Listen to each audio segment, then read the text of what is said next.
We must go to Dantoonie, to the Enclave. There is something there that you must hear if you are to understand. I have no time for questions, and any answers will have to wait until we stand within the Enclave together. Forgive me, but I need to rest. Go on. The Council awaits. I will remain here. Yes, afraid for you. As I always have been, I will be fine here. Whatever answers the Council have are for you alone. Know that much may happen here, but above all, do not forget this. You may trust in me. We cradle each other's lives, and what threatens one of us threatens us both. And if you find you cannot trust me, trust in your training, trust in yourself. Never doubt what you have done. All your decisions have brought you to this point. And now, perhaps, they shall see what you have become. We were wondering when you would arrive. This moment has taken some time to reach us, and I imagine you have many questions. Or perhaps you've come for revenge. No. We will do as we have done. We will wait. There's nothing else we can do. No, the true threat is yet to show itself. It is waiting for something, us perhaps, to enter the war. We have seen their soldiers, the remnants of their fleet, but those are symptoms of a disease. It is more bait to attempt to draw us out. The actual battle is being fought through the Force, not with weapons of war. It isn't about the Republic anymore.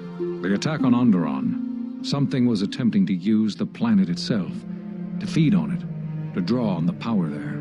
You prevented it, but it was a stalling measure. The next time will be critical.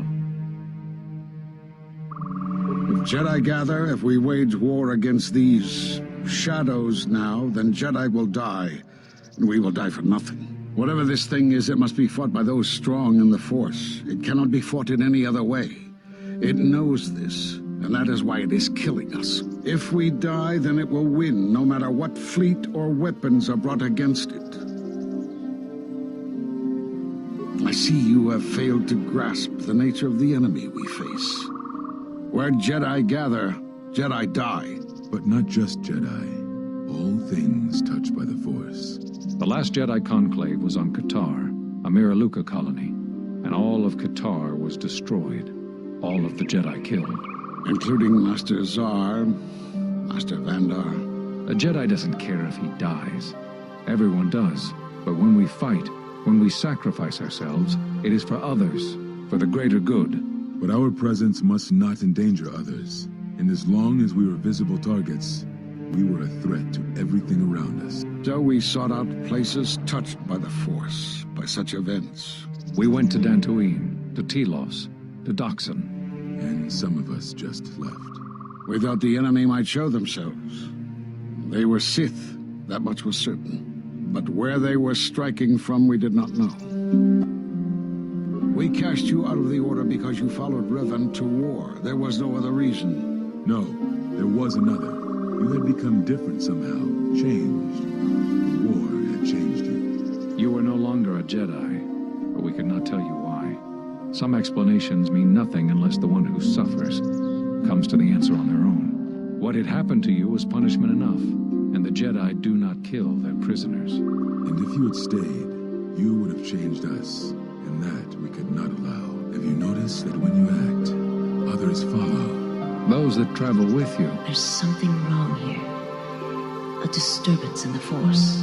They follow you, without question, without hesitation. Against their instincts, and sometimes against their sense. It is because you are a leader, but that still fails to grasp the meaning of what I'm trying to tell you. It is the bond that develops between apprentice and master when one truly understands another. It is developed over time through understanding of each other. Yet you do it so easily, and we do not know why. You make connections through the Force, and it resonates with those who travel with you. The resonance is even greater when they, too, are Force sensitive. Your actions affect others more than you know. you draw others to you, especially those strong in the Force. When you suffer, their spirit echoes it. And when they are in pain, their pain becomes yours. We do not know, but it is not the first time you felt the weight of so many lives. And that is why the Mandalorian Wars echo within you still. We did not cut you off from the Force. You were merely deafened to it. Because of that last battle of the Mandalorian Wars. The screams of countless thousands, Jedi and Mandalorians, crushed by the planet's gravity, annihilated. Their lives still scream across the surface of that dead planet, and within you. To hear the Force over such pain, it is not possible. It was too much for any Jedi to endure, and it is a wonder that you did not die there when thousands perished. All those you had fought with and struggled with. You cut yourself off because you had to if you were to survive. You had hints of it in the war on Doxon. Malachor was simply the final blow. You were deafened. At last, you could hear. You were broken. You were whole. You were blinded. And at last, you saw. When you returned to us, we saw what had happened. You carry all those deaths at Malachor within you. And it has left a hole, a hunger that cannot be filled. In you, we saw a wound in the Force.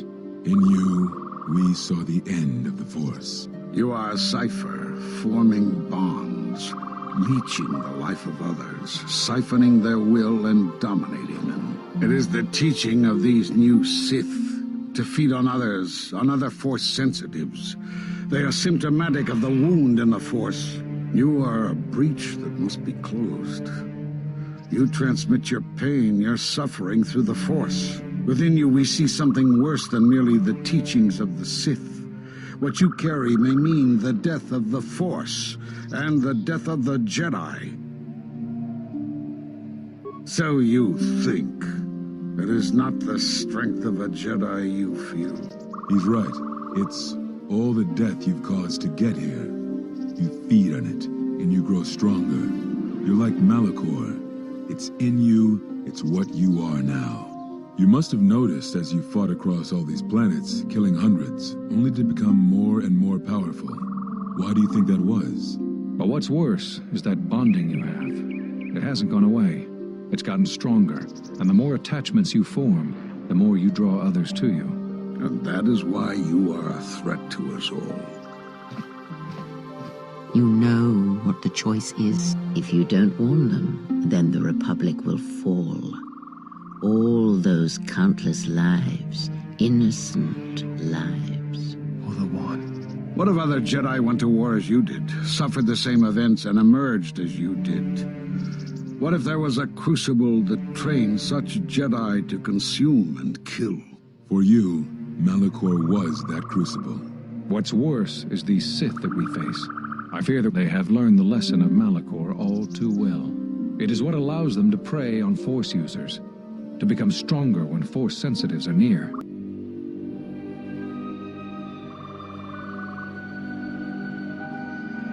And so you wait, as a shadow. Yes, we are alike that way, blinded one. I would have thought you would walk with her amongst the Jedi. But that is not the way of the Sith, is it? Do not speak to me of the ways of the Sith. You, of all of us, have no conception of what it means to be Sith. You are a threat to living creatures and all who feel the Force. You will lead the Sith here, and that we cannot allow. Our judgment before remains. Exile. You must leave. And you must leave without your tie to the Force. Forgive us, but it is necessary. Do not be afraid. You shall feel no pain, but this must be done. As long as you feel the Force, you are a danger to those around you. Enough! Step away from her. What? Step away! She has brought truth, and you condemn it. The arrogance. You will not harm her. You will not harm her ever again. I thought you had died in the Mandalorian Wars. Die? No. Became stronger. Yes. Is this your new master, Exile? If so, then you follow Revan's path. Her teachings will cause you to fall as surely as he did. She is difficult to see. She's like a shadow of the exile. We sought to lure the Sith out, and now they have come to us. How could you ever hope to know the threat you face when you have never walked in the dark places of the galaxy, faced war and death on such a scale? If you had traveled far enough, rather than waiting for the echo to reach you, perhaps you would have seen it for what it was. Did you not hear its call on Dantoonie Vrook, on its scarred surface, and in the minds of the settlers? I have endured your corruption of my other students. You shall not have this one. And you, Kavar, so close to the call of Daxan, tell me, did you not feel what poured from the moon, what had taken place there? And Zezkael, to hide upon Nar Shaddaa, yet blind yourself to all that happens there. So close to understanding the Force. So close to giving it up. There is a place in the galaxy where the dark side of the Force runs strong. It is something of the Sith, but it was fueled by war. It corrupts all that walks on its surface, drowns them in the power of the dark side. It corrupts all life, and it feeds on death. Revan knew the power of such places, and the power in making them. They can be used to break the will of others, of Jedi, promising them power and turning them to the dark side. Did you never wonder how Revan corrupted so many of the Jedi, so much of the Republic, so quickly? The Mandalorian Wars were a series of massacres that masked another war, a war of conversion, culminating in a final atrocity that no Jedi could walk away from, save one. And that is what I sought to understand. How one could turn away from such power, give up the Force, and still live. But I see what happened now. It is because you were afraid. As you would pass judgment on her, I have come to pass judgment on you all. Do you wish to feel the teachings born of the Mandalorian Wars? Of all tragedies that scream across the galaxy? Let me show you, you who have forever seen the galaxy through the Force. See it through the eyes of the exile.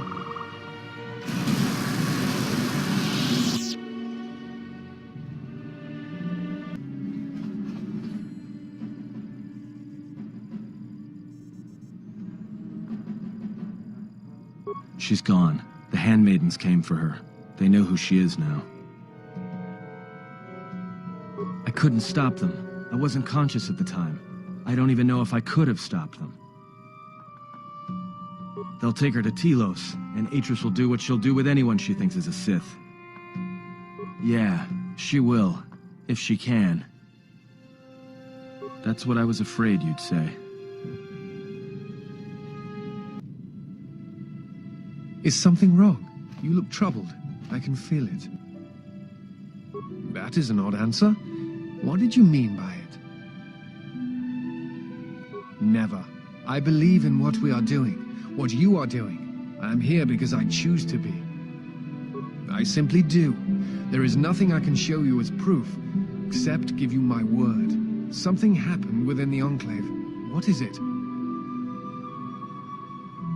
Then they do not understand you. That is the danger of being a Jedi. When one separates themselves from others, chooses to lead a life of isolation, denying what makes them a feeling being, it is easy to make such judgments. And such judgments, I believe, are made in ignorance. There is no danger in what you represent, other than your humanity. You change others, but I do not believe it is due to the Force. I believe it is because you are a natural leader, and because you feel connected to the people around you. Where they look at you and see the death of the Force, I look at you and see hope for all life. And that perhaps a life lived without the Force is not the punishment it is believed to be. I will understand if you feel you must go alone, but I ask that you do not. Instead, take strength from your connections to others. Do not forsake them, as you did in exile. There are others who need to know you. Telos needs you. The planet and all its people are in danger. If we do not stop the Sith now, then the Republic will fall.